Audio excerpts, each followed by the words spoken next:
Jumpstart. Week 3 starts now. This is Monday's workout. At this point, you've done fast movement ability acquisition type workouts. That was week 1. Week 2, we worked on perfecting form and connecting different body regions, so we're getting a little bit more athletic and a little bit more controlled, which is huge. We've done a lot of core work, especially anti-rotation, limiting rotation, which is awesome for preventing low back pain. Now, this week, we're gonna get a little bit more dynamic. We're gonna continue to control the abilities of the body, but we're gonna give the timing a little bit of a twist. So we're gonna do 2 things. We're gonna do as many rounds as possible, where the timing's in your hands. You go as fast as you need to go at your pace. We'll talk a little bit about that later. And then we're gonna work with some timing a little bit on 2 different days where we're gonna challenge the body's energy systems, where we go from being slow, heavy work, getting super fast, explosive, and then finishing with some endurance type stuff. It's gonna be really fun, and it starts now. So, Monday, workout 1. Here's the warm up. We're gonna be starting with some side plank crunches, okay? So side planks here, we have a couple of variations. We've done lots of them so far, so I'll just burn through them quick, okay? The easiest variation is gonna be from the elbow and the knees. So this looks like hip uprighting, which we did on Monday last week.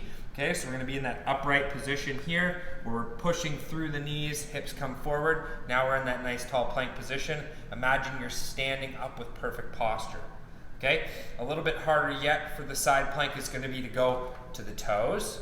Okay, and a little bit harder yet for the side plank is gonna be to go from the toes or the flat feet, again, not stacked but staggered, and from the hand. I'm gonna show this down here in this position, and all we're gonna do here is we're gonna crunch hip flexion here, drive that elbow down, and then straighten back out. And we're gonna rep that out here, where we're going to crunch and straighten out.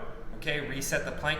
Now, what I don't wanna see here, and I'll show this variation from the side plank, is to crunch our body, okay? You rob your spine of that stability. We're not trying to do a crunch effectively. We're just trying to get that top hip flexing, maintain that core stability through the midsection.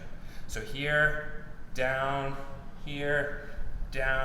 really making sure we stay stacked through that midline with that good plank form. Not here where we're crunching in midair, okay? So we're gonna go for the prescribed reps on that one. Then you're gonna drop right down to the floor, okay? So you're from that side plank position. Now I'm gonna throw the mini band on here because it makes it a little bit more difficult. Again, you certainly don't need a mini band for this at all. From our sideline position, just make sure anytime we're in sideline that we want to be stacked on top of the shoulder. We don't want to have that shoulder out underneath us, right? So I want you to pull that shoulder up underneath you, so you're feeling that arm bone underneath you. That's a great sideline position, okay? Always pick the ribs up, so you want to be active through the core. You don't want to be all saggy through the midsection. So pick up the core, and then we're going to drive the top leg up and out, hit that peak contraction, down and in, okay? Really trying to get activation through this posterior hip, but also maintaining core control around the pelvis. So traditionally, this is a glute medius exercise. You really can't isolate a muscle group, but what you can do is challenge certain movements. So we're challenging hip external rotation while we really keep a strong core. Hit your reps, and then we will switch sides and repeat on the opposite side. Again, no mini band is necessary here. We're just trying to stay nice and active through the core, get the outside of that hip rolling. Then, staying on your mat, we're gonna go down on our backs, and we're gonna do some leg lowering, okay? So it's a great corrective for hip flexion and pelvic orientation, which is a huge issue in regards to low back pain. So when we're talking about the core, we're often talking about preventing low back pain, having good stability around the midsection. So this is a great way to start. Legs straight up in the air. Now, if you have a band or a towel, you can put it around the leg that's not working to give you a little bit of assistance in keeping that leg straight. But you want to keep the non-working leg nice and straight up in the air, toes pulled towards the head. So we're all active through the front side of this leg, and then we're going to lower one leg down and raise it back up. And I want you to do all your reps on one side, keeping that non-working leg nice and active, driving that pelvic flexion, okay, or that lumbar flexion, keeping that pelvis tucked up underneath. Really good corrective here. We're gonna get our 10 reps, then we're gonna straighten out here and hit our 10 reps on the opposite side, keeping low back in contact with the mat behind you at all times. If you need to put your hands out for a little brace, that's totally fine. Or like I said, a towel around the toes of the non-working leg is an excellent way to keep that pelvic tilt, okay? Then we're gonna finish off with some single leg glute bridges. So you can elevate your shoulders for this, or you can go from the mat depending on what you're looking for. We've done a lot of glute bridges from the mat, so I'm gonna show the version with the shoulders elevated today, but this is absolutely gonna be your preference. So from here, coming up into one leg, as always, like I say, keeping that non-working leg active is super important in maintaining spinal stiffness and good pelvic orientation. So drive that knee into flexion. We're gonna push through the bottom hip, squeeze at the top, lower and control, keeping that lumbar spine in a nice neutral position. That's the point of this non-working leg. Drive, active here and down, okay? Prescribed reps on each side, always staying active through that non-working leg. And you can certainly do that with your shoulders not elevated on a box and instead on the ground, okay? Primed and ready for the workout to come. All right, so here we go with the workout from Monday. As I said before, we've done a lot of anti-rotation or limiting rotation movements in the past core workouts. That means trying to keep stiffness in the abdominal wall while we do things that challenge rotation across our body. We're taking it a step further today where we're gonna actually perform rotation, and your goal is to limit over-rotating. So now we're taking that skill that we've developed in the last 2 weeks and we're pushing it a little bit further yet today. Okay, so we're going to start with a single leg squat. Now we've done this before with tempo to a box and shown lots of variations. Now we're going to weight it up, okay? So we're going to go single leg squat. I'm going to go goblet stance here. I'm going to squat down to a comfortable depth and come up and through, okay? And we're just going to rep out our single leg squats, one leg at a time, left, and then obviously we'll switch sides and repeat. Go at a depth that you can control, and if you need a little bit of a box or a step behind you as a safety net, that's absolutely going to be fine.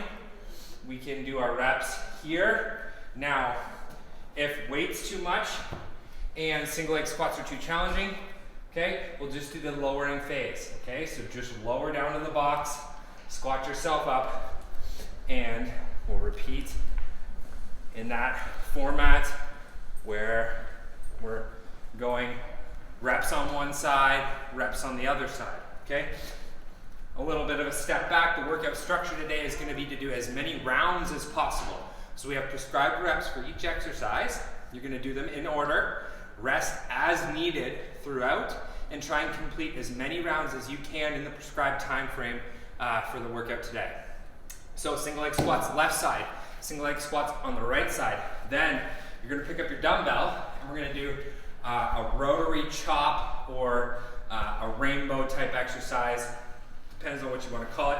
But what we want to see is that you're able to pivot and control your weight as you go from side to side. So we're going to face one direction, and I want you to picture you're putting out cigarette butts with your toes as you go up and over. So what I mean by that is as you twist your foot, you see somebody in the movies putting out a cigarette butt. Same thing here where you're going to come up, pivot on your toes, over, and we're going to repeat the opposite direction.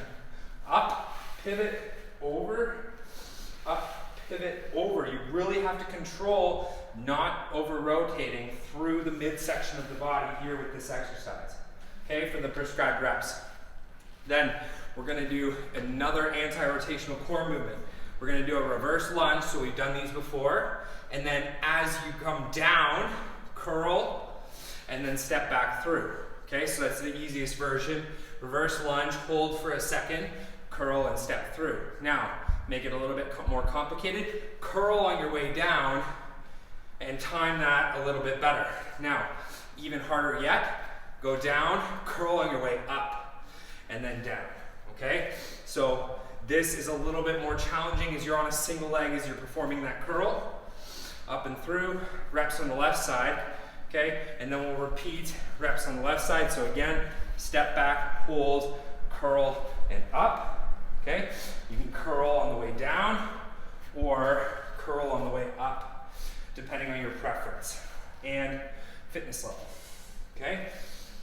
There's your reverse lunge to curls. Then we're gonna go back to that pivoting movement like we did before with our overhead chops, but now we're gonna do it with a clean.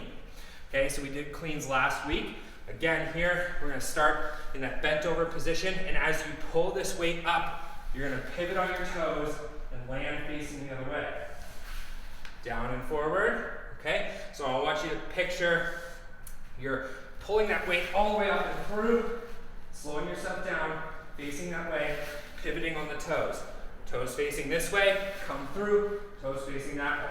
Come back this direction, toes facing here, boom, finish the movement, toes are facing this way. Okay, so here we're really challenging the body's ability to slow down some weight and maintain that spinal stiffness. Finally, we're gonna finish off getting the heart rate going, and we're gonna do mountain climbers where we're changing directions. So, we've done mountain climbers in the past where we've made sure, again, all the same cues, shoulders, hands stay under the shoulders, okay, so we don't want to be back here, we want to be right underneath those shoulders, and we want to keep that low back down as you switch, but now we're going to change directions as we mountain climb for the prescribed reps. Okay, so we're just going to switch slowly side to side as you perform your repetitions, and then that's the workout. You're gonna finish that round, rest as you need, and then complete as many rounds as you can in the prescribed time for today's workout.